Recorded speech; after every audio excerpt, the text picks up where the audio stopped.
Tá bem, então tá bom, tá bom. Queridos, muito prazer mais uma vez, que alegria estarmos juntos aí. Como o Marcel ali previamente apresentou, eu sou discípulo de Jesus aqui em Porto Alegre e eu me converti ao Senhor há 20 anos atrás, caminho com Jesus há 20 anos, e não tem nada melhor do que essa vida com Deus, né, pessoal? Dá um joinha aí, é ou não é verdade? Show de bola. O Marcel pediu para eu repartir uma palavra e que é algo que Deus tem falado comigo.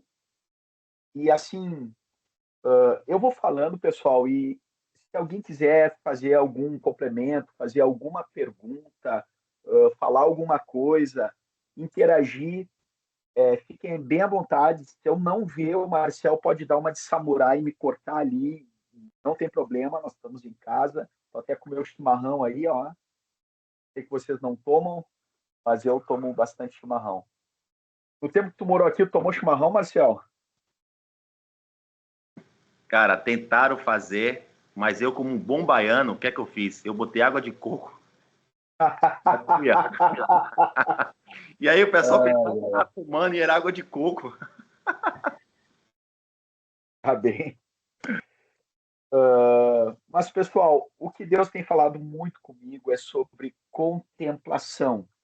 Eu queria introduzir sobre uma coisa muito interessante que esses tempos compartilharam comigo um artigo, eu não consegui ainda abrir para ler, então ainda não vou recomendar, mas é um artigo científico, não é cristão, falando a respeito dos neurônios espelhados. Depois vocês podem pesquisar melhor sobre isso, mas como que nós nos tornamos semelhantes àquilo que nós contemplamos.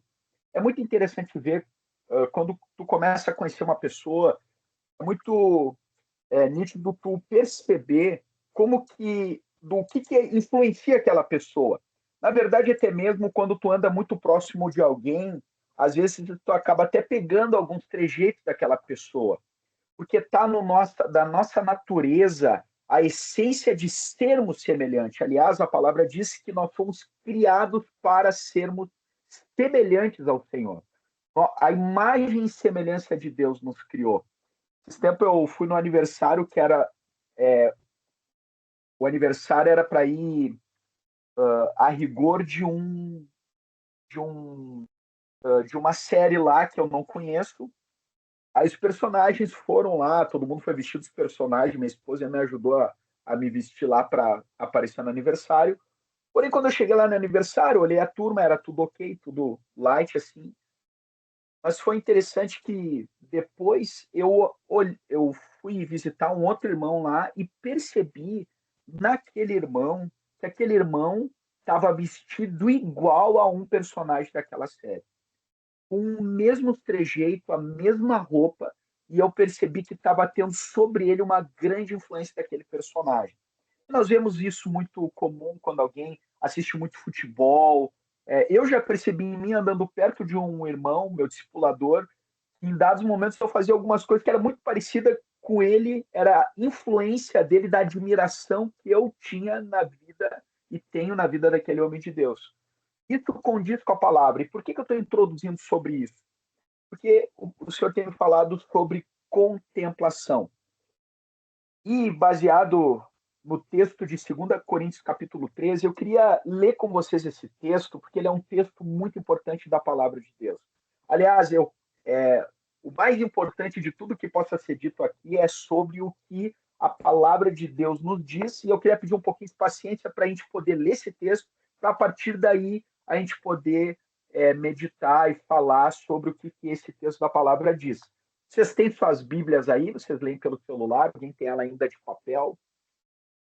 Aqueles que estão com a Bíblia aí, o texto que eu queria compartilhar é sobre 2 Coríntios, capítulo 3. Então, como são poucos versículos, são 18 versículos, eu queria ler ele com vocês aqui.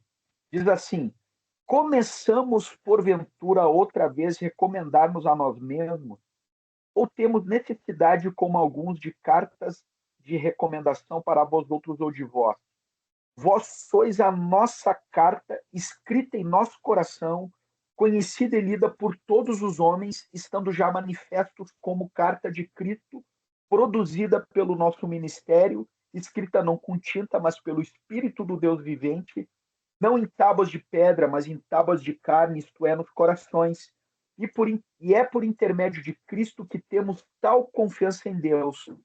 Não que por nós mesmos sejamos capazes de pensar alguma coisa como se partisse de nós, pelo contrário, a nossa suficiência vem de Deus, o qual nos habilitou para sermos ministros de uma nova aliança, não da letra, mas do Espírito, porque a letra mata, mas o Espírito vivifica.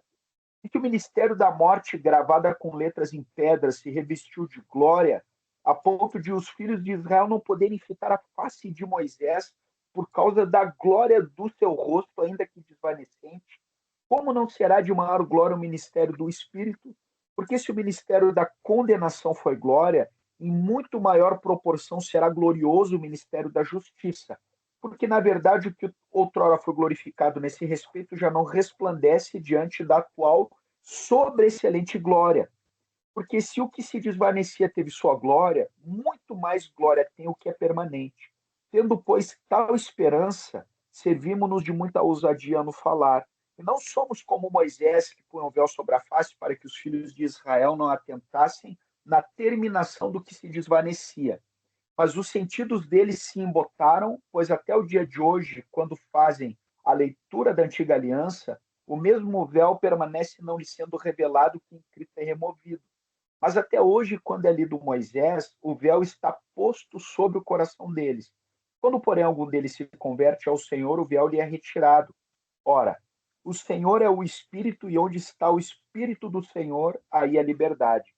E todos nós, com o rosto desvendado, contemplando como por espelho a glória do Senhor, somos transformados de glória em glória na sua própria imagem, como pelo Senhor, o Espírito.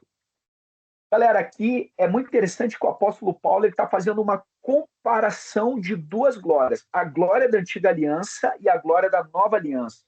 O ministério da letra e o ministério do espírito, o ministério da morte e o ministério da vida, o da condenação e o da justiça e daquilo que era temporário e daquilo que é permanente. Mas antes de entrar nessa comparação, o apóstolo Paulo ele fala a respeito de que nós somos as cartas vivas de Deus. Galera, as pessoas mais nos leem que nos ouvem, não é verdade? Nós somos umas lindas cartas vivas do amor de Cristo para esse mundo perdido. Algumas cartas têm uns garranchos, mas todos nós somos uma carta viva de Deus, escrita pelo Espírito Santo no nosso coração, aonde as pessoas vão poder ver Cristo na nossa vida. Mas para a gente poder compreender a comparação dessas duas glórias, nós temos que ir lá para Moisés e ver um pouco o que era aquela primeira glória. E quando eu comecei a mergulhar na história de Moisés, é muito interessante a história de Moisés. Eu queria introduzir com algumas coisas que Deus foi falando comigo quando eu fui olhando para a trajetória da vida de Moisés. Primeiro, a palavra diz que Moisés era belo aos olhos de Deus. Galera, os padrões de belezas do reino de Deus são muito diferentes dos padrões de belezas humanos. É interessante porque quando o profeta Samuel vai ungir Davi como rei, vocês lembram da história muito famosa, Samuel chega lá na família de Jessé e vê Eliabe. Provavelmente maromba, alto, esbelto, bonitão. E Samuel, isso está lá em 1 Samuel 16, versículo 6, pela aparência que ele observou em Eliabe, ele diz assim: certamente está perante o Senhor o seu ungido. Mas olha só o que o Senhor diz para ele, para Samuel: não atentes para a sua aparência, nem para a sua altura, porque eu o rejeitei. Porque o Senhor não vê como vê o homem. O homem vê o exterior, porém o Senhor, o coração. O profeta olhou para a aparência. É interessante porque existe uma linha teológica que tem uma teoria de que Davi possa ter vindo, inclusive, fruto de um adultério, porque ele não foi chamado pelo seu pai naquela reunião, e lá em Salmo 51, Davi diz assim: em pecado me concebeu minha mãe. O fato é que nós não sabemos, mas embora ele não tenha sido escolhido pelo seu pai, nem considerado pelo seu pai, ele foi designado por Deus. Eu lembro daquele texto que Paulo diz assim: irmãos, reparai, pois, na vossa vocação. visto que não foram chamados muitos sábios segundo a carne, nem muitos poderosos, nem muitos de nobre nascimento. Pelo contrário, Deus escolheu as coisas loucas do mundo para envergonhar os sábios. E Deus escolheu as coisas fracas do mundo para envergonhar as fortes. E Deus escolheu as coisas humildes do mundo, as desprezadas e aquelas que não são, para reduzir a nada as que são, a fim de que ninguém se vanglorie na presença de Deus. Querido, se você é uma coisa louca, humilde, não nasceu num berço de ouro, você preenche bons requisitos para ser usado por Deus, porque Deus não está preso às capacidades humanas, mas a corações entregues e rendidos ao seu senhorio. Então, voltando para a história de Moisés, abrindo esse parênteses, é interessante que Moisés ele foi estrategicamente guardado por Deus. Ou seja, quando ele nasceu, havia um decreto do rei, de Faraó, de que os bebês fossem todos mortos, os meninos fossem mortos. Mas, né, como diz aquele cântico, o Joquebede, Moisés não vai morrer. O que aconteceu? A mãe de Moisés colocou ele num cesto e ele foi colocado num rio e foi indo o rio afora. A irmã dele foi dentre os juncos, tateando, olhando no que ia dar. E aí a filha de Faraó estava ali e ela viu junto com as suas criadas aquele cesto e dentro do cesto havia um bebê e a filha de Faraó olha e se compadece. E aí a irmã de Moisés pula dentre aqueles arbustos e diz assim, olha, vocês querem que eu chame uma mulher das hebreias para amamentar e criar esse bebê para vocês? Para você? Fala para a filha de Faraó. E a filha de Faraó diz, boa ideia, pode chamar que eu ainda vou pagar um salário. Queridos, olha a provisão de Deus. A mãe de Moisés pôde criar ele com a proteção do próprio Faraó, da filha de Faraó, e ainda ela pôde ainda ganhar um salário. Ou seja, Moisés foi protegido, guardado, ele foi discipulado pela mãe e ele foi educado em toda a ciência dos egípcios. Moisés cresceu dentro desse contexto. Então, quando Moisés ele cresce, o que acontece? Moisés ele entende que Deus tinha um chamado para ele. Moisés sabia que ele tinha sido chamado por Deus. E é interessante porque, dado momento da sua vida, e provavelmente vocês conhecem a história, ele vê um egípcio maltratando alguém do seu povo. O que Moisés faz? Ele mata o egípcio. E a palavra diz lá em Atos 7:25 que Moisés queria dar a entender aos seus irmãos que Deus queria libertá-los por meio dele. Presta atenção nisso.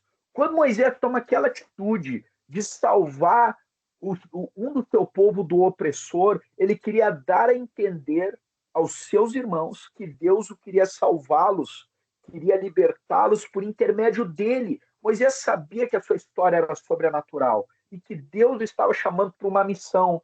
Porém, não bastava ele dar a entender de uma maneira natural. Aquilo que ele fez na força do seu braço não deu fruto, mas aquilo que ele fez na força do Senhor foi algo extraordinário. Aquela revolução não iria acontecer daquela maneira. Moisés precisava passar pela sarça ardente, ter uma experiência com o Senhor e ser enviado por ele na força do Senhor. Queridos, o chamado e as coisas que Deus faz têm o tempo e o modo de Deus. Mais do que o id, tem um vinde. Antes do id tem um vinde. Deus não quer apenas que façamos coisas para Ele. Ele nos quer. Eu creio que nesses dias Deus tem nos chamado a uma íntima comunhão com Ele, porque nós precisamos dar testemunho no poder de Deus, falar a respeito do Evangelho do Deus para quem vivemos e com quem temos intimidade. Então, quando Moisés tem aquela experiência na sarça ardente, quantos lembram aí? Levanta a mão santa, dá um tchauzinho para a câmera aí. Vocês lembram lá da sarça ardente? É muito interessante, porque naquela experiência Moisés dá 4 desculpas para o Senhor, que a mim me parece ser muito por causa daquela rejeição que ele sofreu do povo. Olha, galera, é ou não é verdade que as rejeições têm um impacto na nossa vida? Quantos de vocês já deixou de ser convidado, deixou de ser marcado numa foto? Quantos de vocês ficou em algum momento escanteado? Galera, isso tem um impacto. E muitas vezes a gente não sabe administrar a rejeição. Mas, pasmem, fiquem tranquilos, Moisés também teve problema com isso. Olha só que interessante. Lá em Êxodo 3, versículo 11, é a primeira desculpa que Moisés dá para Deus. Olha lá. Então disse Moisés a Deus: quem sou eu para ir a Faraó tirar do Egito os filhos de Israel? Moisés sabia que ele tinha sido chamado por Deus, porém naquela frustração, aquela que ele sofreu, pode ter levado ele a olhar como não sendo aquele que tinha sido chamado. Observa a diferença. Antes ele queria dar a entender que Deus queria salvá-los por meio dele. Agora ele acha que não é ele. O que aconteceu entre uma e outra coisa? A rejeição. Quantas vezes nós nos frustramos com situações, galera, que nós, por causa que não acontece dentro da nossa expectativa, nós achamos que não vai acontecer. Mas eu quero dizer uma coisa para vocês: não, o fato de vocês não verem uma coisa acontecendo não significa que não vai acontecer, nem que nada está acontecendo. Moisés se viu pequeno diante daquele gigante e Deus não tirou o problema. Qual foi a resposta de Deus a essa desculpa de Moisés? Versículo 12 de Êxodo 3. Eu serei contigo, e este será o sinal de que eu te enviei. Depois de haver tirado o povo do Egito, servireis a Deus nesse monte. Eu serei contigo. Galera, é muito interessante, porque eu não sei se vocês sabem, mas a expressão que mais aparece na Bíblia, você sabe qual é? A frase que mais aparece na Bíblia. Alguém aí sabe? Vou dar ainda uma dica. Aparece 366 vezes. Uma vez por dia, contando o ano bissexto. Não temas. Não temas.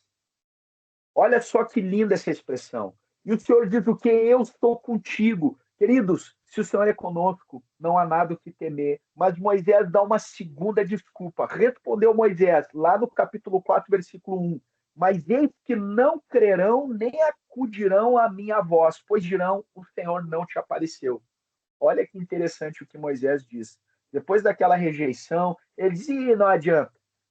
Já passou por isso, de tu evangelizar alguém, receber um não bem grande, uma situação que te deixa constrangido, uma pergunta que tu não sabe responder, e aí tu ficar ali acuado. Bah, e agora, né? O que eu faço? Aí tu te desanima em evangelizar. Ou algum lugar que tu vai evangelizar, que tu vê que as pessoas são muito duras, seja num contexto familiar, seja na faculdade, na escola, numa sala de aula, um colega lá determinado, que daí daqui a pouco tu te desanima por causa daquela rejeição. Moisés se deparou com a incredulidade do povo, com a rejeição do povo com relação a ele. E agora ele diz para o Senhor, Senhor, não adianta, eles não vão crer. Mas qual é a resposta de Deus? Olha que interessante. E é isso que tem na mão, é o que Deus responde para Moisés. E aí Moisés toca o cajado no chão, vira uma serpente, depois tem aquela situação da lepra, curado da lepra. A resposta de Deus é o milagre. É interessante porque lá em 1 Coríntios 2, 4 e 5, Paulo diz assim: a minha palavra e a minha pregação não consistiram em linguagem persuasiva de sabedoria, mas em demonstração do Espírito e de poder, para que a vossa fé não se apoiasse em sabedoria humana, e sim no poder de Deus. Queridos, é muito importante que nós experimentemos o agir do poder de Deus. Toda a autoridade foi dada para Jesus. E esse poder, que é o maior poder do universo, o mesmo poder que ressuscitou Jesus dentre os mortos, esse Espírito que ressuscitou Jesus dentre os mortos habita em nós. Como é lindo quando nós, mais do que apenas sabermos isso por conhecimento na cabeça, nós temos experiência em nossa vida do agir do poder de Deus. Deus quer usar cada um de vocês com poder. Aqueles discípulos de Jesus eram pescadores, pessoas simples, iletradas. Eles não tinham WhatsApp, eles não tinham internet, eles não tinham recursos que nós temos hoje, que podemos usar a serviço do reino, mas eles viraram o mundo de cabeça para baixo. Como, irmão? O poder de Deus. Esse mesmo poder que hoje está sobre a igreja. E aí Moisés, então, dá uma terceira desculpa para o Senhor. Ele diz assim, está lá em Êxodo 4:10. Então disse Moisés ao Senhor: Ah, Senhor, eu nunca fui eloquente, nem outrora, nem depois que falaste a teu servo, pois sou pesado de boca e pesado de língua. Antes da frustração, a palavra diz que ele era poderoso em palavras e obras. Depois da frustração, ele passa a afirmar sobre ele algo diferente do que Deus diz sobre ele. E qual é a resposta do Senhor? Quem fez da boca do homem, ou quem fez o mudo, ou o surdo, ou o que vê, ou o cego? Não sou eu, o Senhor? Vai, pois, agora, e eu serei com a tua boca e te ensinarei o que hás de falar. Porém, tem uma quarta desculpa. Moisés diz: Ah, Senhor, envia aquele a que há de enviar, menos a mim, querido. Até aqui, Deus estava como que animando Moisés, encorajando Moisés, mas quando ele pula fora do barco, quando ele diz não para o chamado de Deus, envia outro, eu não, aí é o único momento em que a palavra diz que Deus se ira com Moisés. Então se acendeu a ira do Senhor contra Moisés. Por quê, queridos? É grave quando nós nos acovardamos diante de toda a capacitação do Senhor, todo o poder, toda a provisão, tudo que significa o privilégio que é pertencer a Deus e poder cooperar com Ele na sua obra, enterrar o talento que Ele nos dá para multiplicar. Por isso, nós não podemos, e isso é algo que o Senhor falou comigo, nós não podemos deixar que as frustrações distorçam a realidade de quem Deus é, quem nós somos e a natureza do nosso chamado. Eu creio que nesse dia Deus está nos chamando para uma sarça, galera. Sarça no sentido de nós irmos à intimidade e erguermos os nossos olhos e olharmos para aquele que não nos fez, aquele que nos ama, aquele que nos comprou com seu sangue, aquele que permanece fiel mesmo quando somos infiéis, aquele que não nos abandona, mas está todos os dias conosco. Amém? Então entra o contexto da intercessão de Moisés. Moisés começa a conduzir o povo, tira o povo de Israel do Egito com mão forte, com o braço estendido do Senhor, com milagres, com prodígios, algo tremendo. Tem as pragas do Egito, então o Senhor tira o povo de Israel. E tem toda uma situação do povo de Israel que nós vemos uma história de constantes desvios do povo de Israel, até que chega o momento do monte onde Deus dá as tábuas da lei para Moisés, que refletem a natureza de Deus.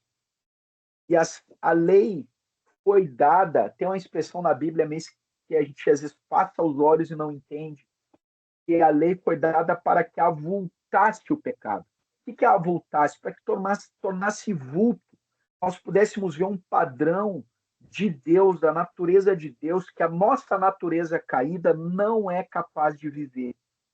Deus sabia que nós não íamos conseguir cumprir com a lei, porque entre o cumprimento da vontade de Deus e a nossa natureza caída, entra algo que Deus vai fazer, que é a regeneração, gerar de novo, um novo coração, dar uma nova vida, pôr o Espírito dentro de nós, Espírito Santo, para que a gente pudesse viver essa vida do Senhor, o propósito eterno de Deus. Porém, queridos, eu vou deixar isso mais para frente. Então, o que acontece? O povo rejeita. Eu não sei se vocês lembram que a presença de Deus se manifesta de uma forma espantosa. O Senhor primeiro diz para o povo, para Moisés, para o povo se santificar, para depois subir no monte, e depois Deus diz para o povo não subir no monte. Queridos, Deus não tem bipolaridade. Por que Deus diz para o povo subir, depois diz para o povo não subir? Eu creio que há algo implícito ali. O povo não se santificou. Isso condiz com a palavra, porque a Bíblia diz que sem santidade ninguém verá o Senhor. E aí, quando Moisés sobe no monte, o que acontece com o povo? Carnaval. A turma vai para a carne, é bezerro de ouro, vira bagunça, se desviam, se afastam vergonhosamente do Senhor. E aí, quando Moisés desce, ele quebra as tábuas da lei, tem toda aquela situação. Aí Moisés sobe de novo. E é aqui que está a segunda experiência que Paulo fala em 2 Coríntios capítulo 3, que lemos lá. Que era a primeira glória, né? Então, o que acontece? Primeiro, que Moisés intercede ao Senhor pelo povo, porque Deus queria destruir com o povo, começar uma nova nação através de Moisés. Moisés, primeira coisa que chama a atenção, isso está lá em Êxodo 32, 12, é que Moisés está preocupado com a honra ao nome de Deus, com a honra de Deus. Ele diz assim: por que hão de dizer os egípcios com maus intentos tirou para matá-los nos montes e para consumi-los da face da terra? Segundo, Moisés se coloca diante da ira de Deus. Moisés assim: agora, pois, perdoa-lhe o pecado, ou se não, risca-me, peço-te do livro que escreveste. E isso é algo que está no coração de Deus. Nós vemos que Jesus fez isso. Paulo diz algo semelhante lá em Romanos, quando falam dos seus compatriotas que estão cegos com relação ao evangelho. Ele diz assim: eu mesmo preferia ser anátema, que significa amaldiçoado, sem Cristo, separado de Cristo por amor de meus irmãos, meus compatriotas segundo a carne. Davi também, dado momento lá quando ele é rei, ele também intercede pelo povo naquela situação do recenseamento que vem praga no meio de Israel. Davi diz assim: Senhor, que fizeram essas ovelhas, eu sou o culpado, que a tua mão seja sobre a minha vida. Então nós vemos que o próprio Moisés ele se identifica com Jesus. E aí ele tem uma segunda experiência, que é essa que eu vou adentrar agora. Antes de entrar nela, eu queria ler um salmo que para mim é muito significativo com relação ao clamor de Moisés, e vocês vão entender. Lá em Salmo 103, versículo 7, diz assim: manifestou os seus caminhos a Moisés e os seus feitos aos filhos de Israel. Queridos, tem uma diferença entre conhecer os feitos de Deus e os caminhos de Deus. O povo de Israel conheceu os feitos de Deus e se afastou. Moisés conheceu os caminhos de Deus e permaneceu. Quando Moisés pede para conhecer o caminho de Deus, nós podemos ver o que tem por trás desse clamor de Moisés. Isso está lá em Êxodo capítulo 33, versículo 13. A palavra diz assim: é a oração de Moisés. Agora, pois, se achei graça aos teus olhos, rogo-te que me faça saber neste momento o teu caminho, para que eu te conheça e ache graça aos teus olhos e considera que essa nação é o teu povo. O clamor de Moisés era para conhecer a Deus, mais do que os seus feitos, ele queria conhecê-lo. O Senhor havia dito que expulsaria os inimigos, que levaria o povo de Israel para a terra prometida, a terra que mana leite e mel, mas no meio disso que Deus está dizendo, algo que Deus diz chama a atenção de Moisés. Porque Deus assim: minha presença não irá com vocês. Eu vou dar vitória, eu vou conduzir, vai acontecer a minha promessa, a concretização, porém, eu não vou estar no meio de vocês. E olha só a resposta de Moisés. Então lhe disse Moisés: se a tua presença não vai comigo, não nos faça subir desse lugar, pois como se há de saber que achamos graça aos teus olhos, eu e teu povo?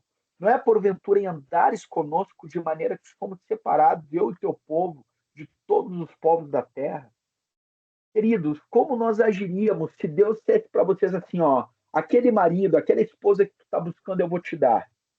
Aquele trabalho que tu sonha, eu vou dar. Aquilo que tu pretende, vou fazer acontecer. Só tem um detalhe: eu não vou estar no teu casamento. Eu não vou estar nos teus negócios. Como agiríamos nós? Nós vimos no retiro de jovens que tivemos aqui, meu irmão tocar nesse assunto que me fez refletir profundamente sobre a diferença de termos o Senhor das bênçãos e as bênçãos do Senhor apenas. Moisés não queria apenas as bênçãos do Senhor, mas o Senhor das bênçãos. E Moisés diz: mais do que simplesmente ter a terra prometida, Senhor, não nos faças dar um passo sem que a tua presença vá conosco. Moisés estava conquistado pela presença. E aí Moisés, ele diz uma coisa muito interessante: rogo-te que me mostres a tua glória. Respondeu-lhe, o Senhor respondeu: farei passar toda a minha bondade diante de ti e proclamarei o nome do Senhor. E aí, queridos, aqui está a experiência gloriosa desse momento que Moisés pede para ver a glória do Senhor. E aí, o que acontece? Deus põe Moisés numa fenda. E aí, lá,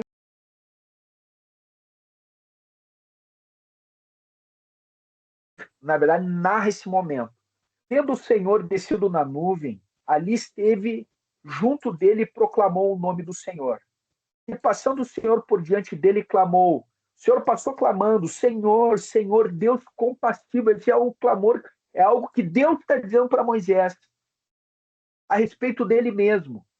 Deus compassivo, clemente, longânimo e grande em misericórdia e fidelidade, que guarda a misericórdia em 1000 gerações, que perdoa a iniquidade, a transgressão e o pecado, ainda que não inocente o culpado, e visita a iniquidade dos pais nos filhos e nos filhos dos filhos até a terceira e quarta geração.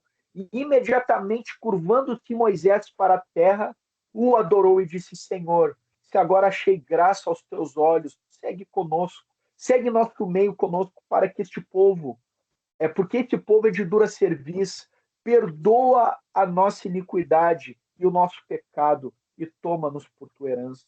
A visão da glória de Deus levou Moisés a se curvar e adorar um Deus cheio de misericórdia, compaixão, que perdoa, que é fiel, que é justo. E aí acontece algo espantoso para o povo de Israel. O homem desce do monte que nem um vagalume. Tu já parou para ver um vagalume mesmo? Ele desce do monte com a cara brilhando. Acompanha comigo lá, Êxodo 34, 29.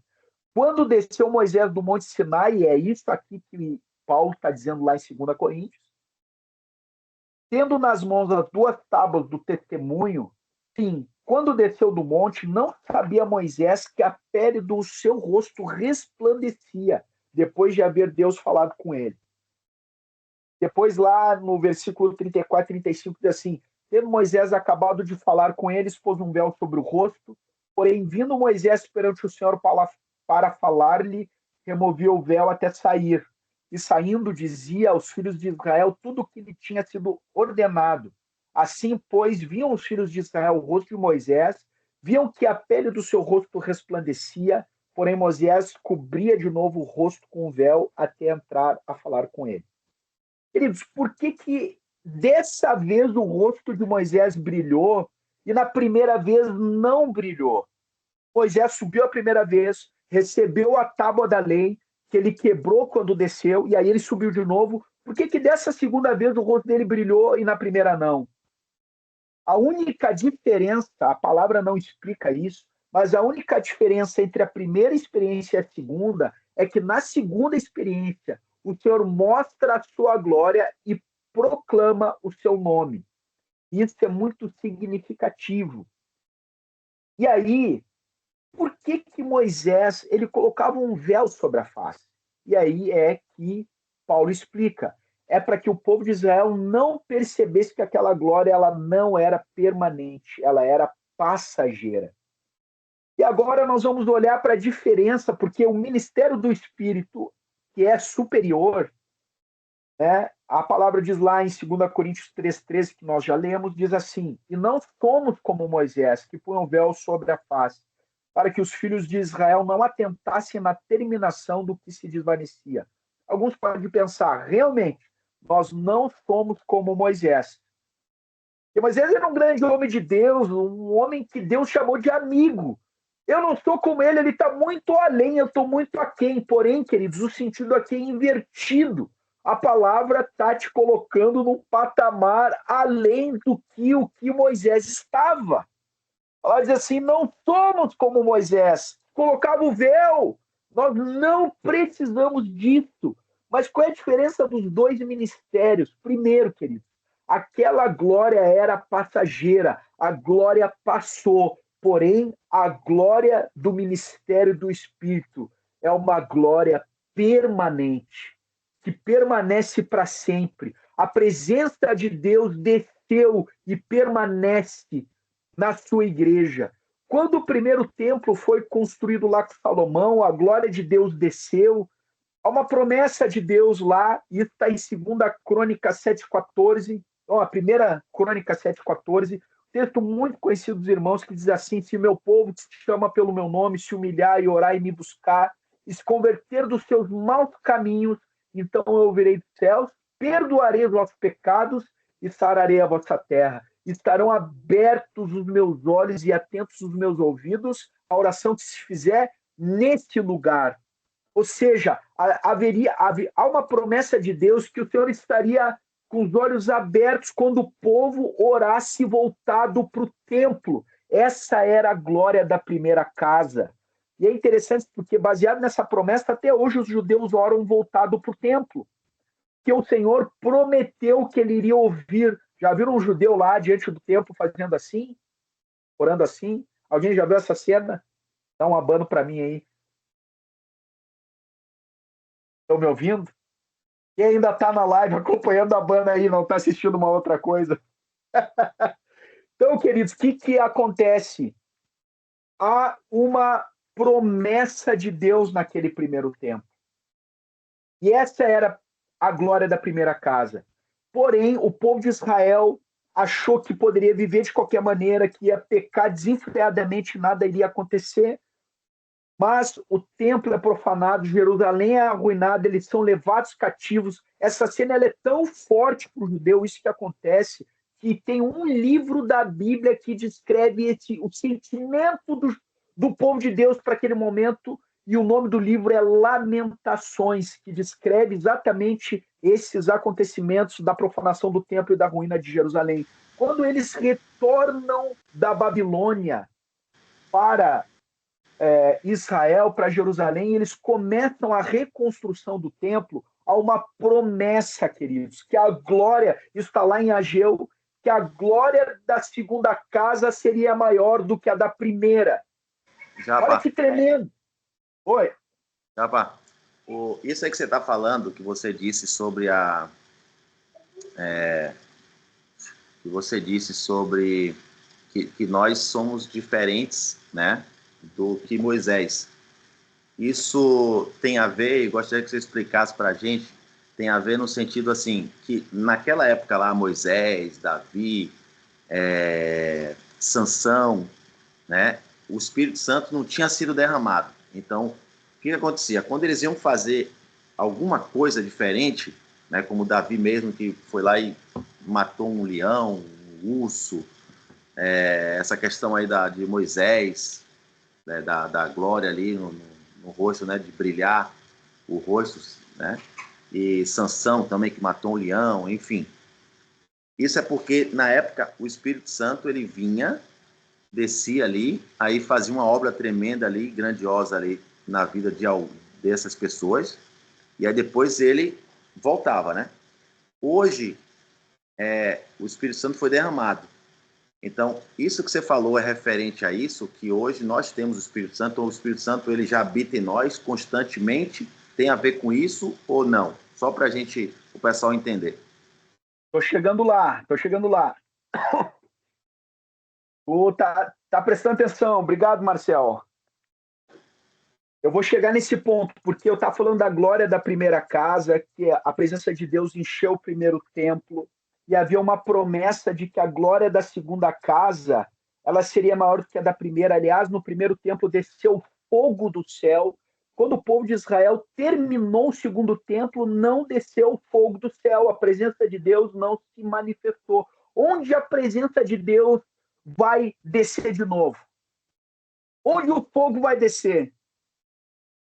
Quando os discípulos estão caminhando pelo templo, os discípulos falam para Jesus: veja, Senhor, que pedras, que construções. O Senhor diz assim: olha essas pedras desse templo aí, não vai ficar pedra sobre pedra que não seja derrubado. Em 3 dias eu vou reconstruir esse templo. Ele estava falando a respeito do seu corpo, da sua igreja, que é o seu templo, que é a sua habitação, que somos nós. O fogo de Deus não caiu no segundo templo, aquele que eles esperavam que eram. O fogo veio descer no Pentecostes. quando a presença de Deus encheu vidas, encheu a igreja, nós somos o templo de Deus, que recebemos a presença bendita, a promessa de Deus, que é o que o Marcel está dizendo, que é a presença de Deus habitando conosco para sempre. Então, essa é o primeiro ponto da diferença do ministério de Moisés. Eu vi que alguém levantou a mão, já vou dar a palavra ali, para o ministério do Espírito. Primeiro que a glória de Moisés foi passageira, por isso ele botava o véu, aquela glória ia se desvanecendo. Agora nós temos a presença de Deus habitando em nosso espírito. O Espírito Santo que habita em nosso espírito, e essa glória, ela não é passageira, ela é permanente. Por isso Paulo faz menção da glória permanente, diferente daquela primeira glória de Moisés, que era temporária. Fala, querido. Quem é que levantou a mão? Ou querida, eu não vi aqui. Boa noite. Só uma dúvida mesmo. Naquela parte que Jesus está lá no templo e aí ele tinha aquele pessoal que estava vendendo, né? Na frente do templo, foi dentro do templo, não me lembro muito bem. E aí o Senhor fala, dá um puxão de orelha, né? Vamos dizer assim, esse pessoal lá e tudo. Nesse caso, Jesus, ele não desfez, né? Como posso dizer, ele não desvalorizou aquele tempo, mas ele veio trazer algo além daquilo, né? Daquele tempo, e sim algo tipo, não sei se é mais valor, não sei a palavra certa, mas algo que é o templo do Espírito na gente, né? E só essa pergunta que não sei se eu consigo entender. O Senhor Jesus, ele não desmereceu aquele templo, né? Mas ele estava ali para trazer algo muito além daquilo, né? É Heitor, né? Sim. Querido, obrigado pela tua pergunta. Eu não gosto de fazer afirmações categóricas que a Bíblia não diz. Então, assim, a palavra não fala que Jesus desprezou, não desprezou. O que aconteceu, o que é fato, é que o Senhor olhou para o templo e diz: olha, não vai ficar pedra sobre pedra. Esse templo de pedras feitas por mãos humanas, ele vai ser destruído. E o que aconteceu de fato, né? Mas aquilo apontava para algo maior. Aquele templo ali não representava o propósito todo do Senhor. O templo era um lugar de buscar Deus, de adorar a Deus, de ouvir sobre Deus, que representava a presença de Deus no meio do povo. Agora o Senhor está ampliando isso. Nós somos o templo de Deus, espalhado por todo mundo, onde as pessoas agora podem buscar a Deus, ver Deus, encontrar Deus na igreja, né? A igreja carrega a presença de Deus, porque ela é o templo, ela é o santuário de Deus, cujas pedras vivas somos nós, né? Então, obrigado, Heitor, pela pergunta. Não sei se te ajudei, mas vamos seguir aqui então. Depois, no final, nós vamos ter mais interações aí, tá? Então, voltando lá para a vida de Moisés, outra coisa muito interessante que aconteceu foi que é um versículo, na verdade, muito triste para mim, porque Deus diz para Moisés, lá naquele monte: nenhum homem verá a minha face e viverá. Então a glória do Senhor passou e Deus diz assim: Moisés, tu vai viver pelas costas. Mas olha a diferença agora do novo ministério que 2 Coríntios 3 está falando. Na verdade, um pouco mais. Estão me ouvindo?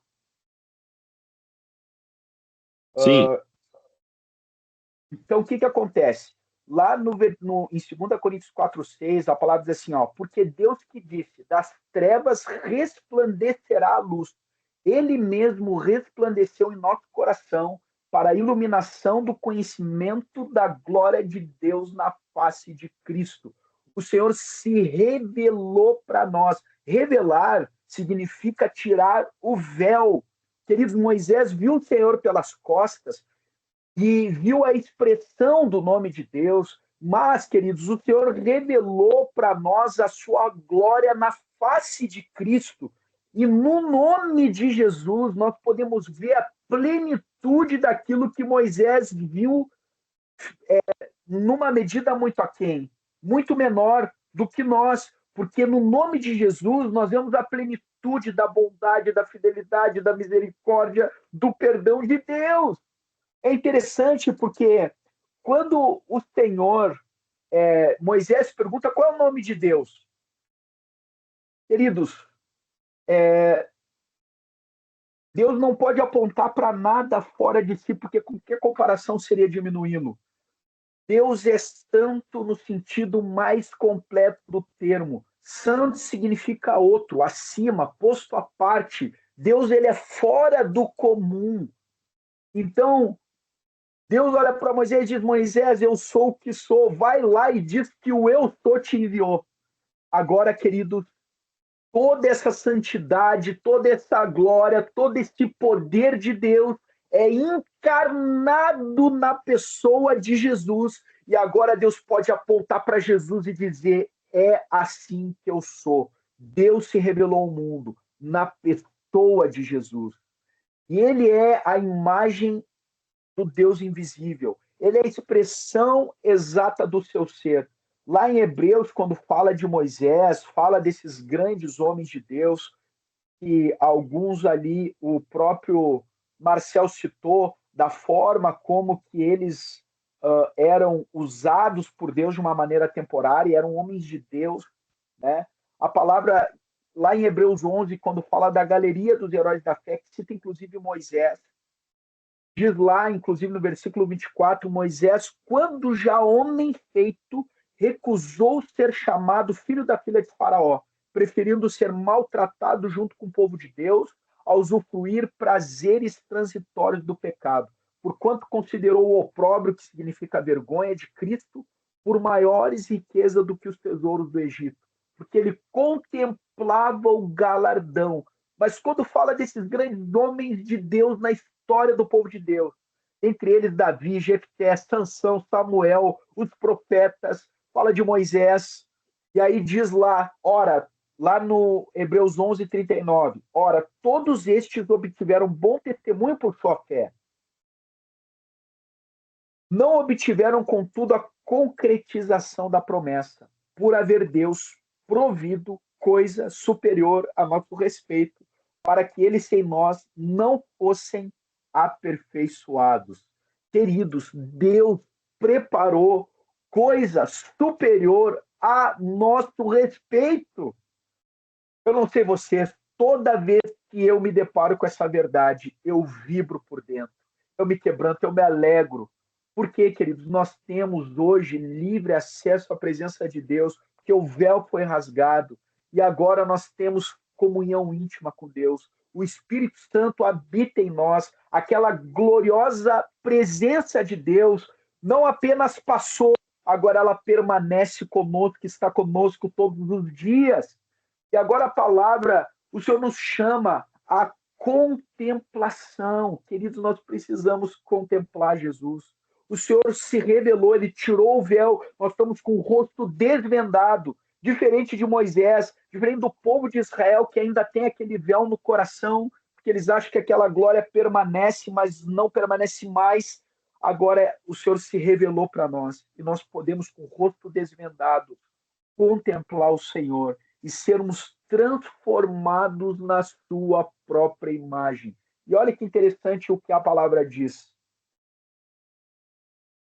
Davi diz assim: eu, porém, na justiça contemplarei a tua face. Quando acordar, me satisfarei com a tua semelhança. Jesus agora restaura de novo o propósito pelo qual nós fomos criados, sermos semelhantes a Jesus. Nós fomos criados, no sentido de nossa vida é sermos como Jesus. Lá em Romanos 8, 28 e 29, um texto que é muito conhecido dos irmãos, que diz assim: todas as coisas cooperam para o bem daqueles que amam a Deus, daqueles que são chamados segundo o seu propósito, porquanto os que de antemão conheceu, também os predestinou para serem conformes à imagem do seu Filho, a fim de que ele seja o primogênito dentre muitos irmãos. Ou seja, todas as coisas que Deus permite para o nosso bem. Todas as coisas, está incluído o sofrimento, está incluído as lutas, está incluído as rejeições. Tudo que Deus permite para o nosso bem. Mas qual é o bem que Deus quer por trás de tudo que ele permite? É nos conformar à imagem de Jesus. E olha, o que Davi está dizendo aqui é muito importante, porque, queridos, a satisfação na semelhança. Não há nada mais maravilhoso do que ser santo. Não há nada mais. Não há prazer maior do que ser semelhante a Jesus, do que andar com Jesus, do que ser discípulo de Jesus, do que estar debaixo do senhorio de Jesus. E olha, queridos, eu fui um adolescente que andei na drogadição, andava em festas, achava que a felicidade estava nos prazeres da carne, porém, quanto mais eu me lançava nessas coisas, mais infeliz e deformado eu me tornava e mais infeliz eu era. Até que a luz do Evangelho brilhou no meu coração e eu pude ver Cristo. E não há nenhum prazer que nem de longe se compare a essa plenitude de alegria que temos do Espírito Santo habitando no nosso coração. E, queridos, existem muitas coisas que atrapalham a nossa contemplação. Eu creio que o Senhor quer nos levar a contemplar Jesus. E, por fim, não vou entrar fundo nisso, mas tem 4 coisas que eu tenho falado sobre a contemplação. Primeiro, o que é contemplar Jesus para você? Já parou para pensar? Será que é olhar um Jesus europeu bonito e ficar imaginando na cabeça? Será que é ficar pensando no Jesus de Apocalipse com cabelos brancos, olhos com chama de fogo? Queridos, o que afinal de contas, na prática, é contemplar Jesus? Eu creio que, primeiro, é contemplar Jesus. Contemplar Jesus é olhar com toda atenção, meditação, oração, aquilo que a Bíblia, as Escrituras, a palavra de Deus revela a respeito de Jesus. Queridos, nós precisamos ler a Bíblia. Nós necessitamos nos apaixonar por mais do que o conhecimento, bater um cartão, é aprender a contemplar Jesus, a beleza de Deus em Jesus, através da palavra de Deus. Segundo, ser santo, ser um adolescente cheio do Espírito Santo, com santidade, com piedade, com poder, sem oração. A oração deveria ser a grande marca de nossa vida. Terceiro, adoração. Quando adoramos o Senhor, nós vamos declarando esses benditos atributos de Deus na pessoa de Cristo e contemplando, nós vamos adorando e adorando, nós vamos contemplando, um brotando do outro como frutos da mesma raiz. Como é importante adorarmos o Senhor. A palavra diz lá em Romanos 4:20 que Abraão se fortalecia dando glória a Deus. E por último, nós contemplamos a Cristo na comunhão dos irmãos, que é o corpo de Cristo. Quando o Senhor bate de frente com Paulo e lá na estrada de Damasco, o que Jesus diz para Saulo? Saulo, Saulo, por que persegue a minha igreja? É isso que ele diz? Saulo, Saulo, por que me persegue? Queridos, ao tocar na igreja, Saulo está tocando em Jesus. Quando nós estamos juntos, irmãos, quando nós tocamos na igreja, tocamos nos irmãos, nós estamos tocando em Jesus. Igreja, nós sabemos que não é um lugar. Igreja não são templos. Igreja é o corpo vivo de Cristo.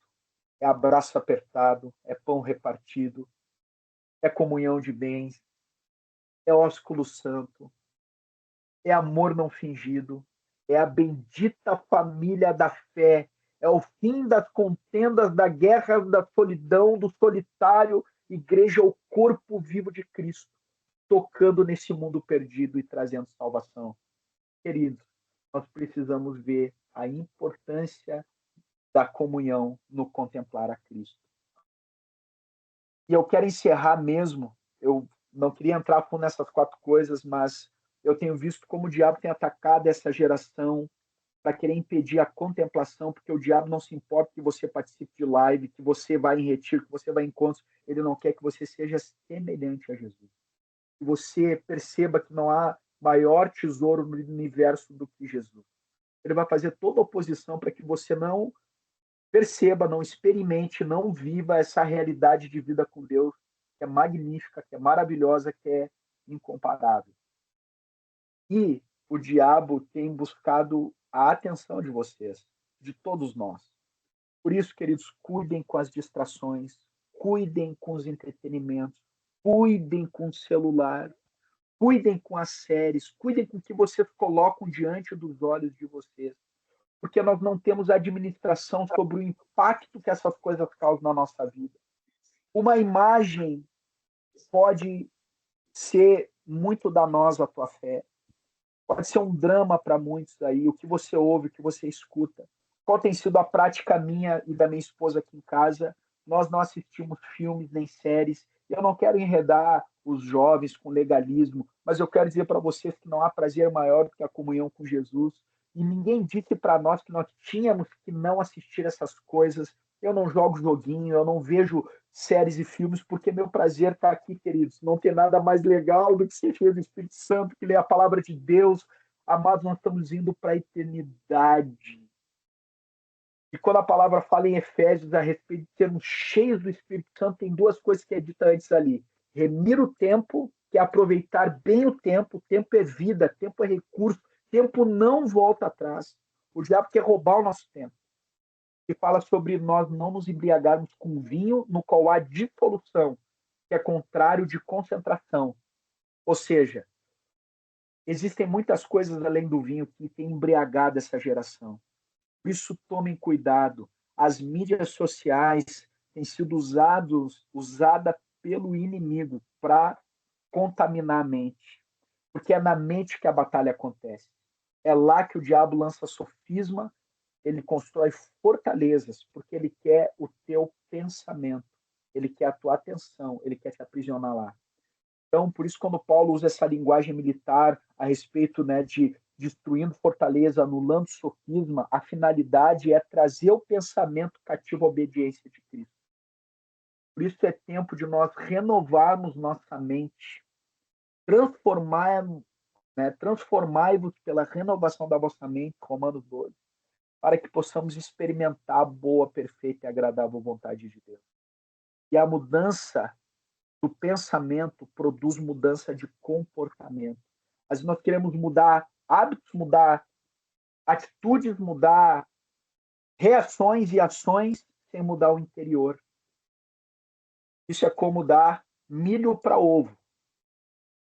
Nós precisamos começar pelo começo, não construir a casa pelo telhado, mas deixar Deus limpar o nosso coração, nos levar a essa contemplação de Jesus. Eu fui conquistado por Jesus, eu amo o Senhor, Ele é o meu céu, não há nada mais maravilhoso, seja aqui, seja na eternidade, do que ver a glória da face do meu Senhor. O céu só é céu porque Jesus está lá. Queridos, não tirem os olhos de Jesus, sejam apaixonados por Jesus. Abram mão do que tiver que abrir mão, mas busquem crescer nessa bendita comunhão com o Senhor. E